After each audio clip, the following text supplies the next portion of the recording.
High বিয়ন, আমি সকাল সকাল ঘুম থেকে উঠে পড়ি আর আমি উঠে ফ্রেশ না হয়ে চলে যাই ছাদে। আমার কাছে এই ছাদের সকাল আর বিকেলের ভিউটা এত বেশি ভালো লাগে। সো আমি কিছু কেক নিতেছিলাম আর ছোট একটা চড়ুই পাখি বসেছিল, কিছু ফরেন দেখতেছিলাম।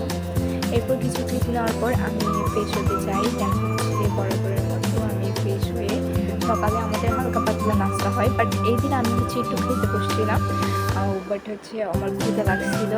আর আমাদের সকালে রান্না হয় না, বাট আম্মু দিন রাতে রান্না করছিল, খাবারটুকু ছিল, আমি ওইটা নিয়ে বসে পড়ি। এরপর দুপুরেও রান্না হয়েছিল ডিম, ডাল আর পোলাও, সাথে ফ্রাই। আমি ডিম নিয়ে আমার সাথে হয় না।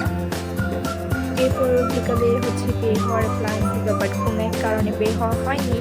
তো আমার ঘুমও পাইতেছিল, তাও আমি ঘুমাচ্ছি নাই, ভালো লাগতেছিল না।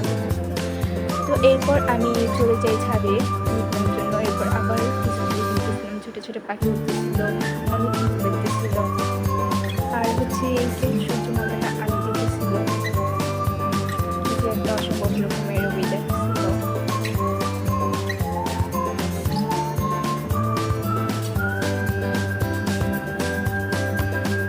এখানে ছিল একটা ছোট্ট কৃষ্ণচূড়া গাছ। এরপরে আমি তো এইখানে রং করে হাইটা ক্লিপ নিতেছিলাম।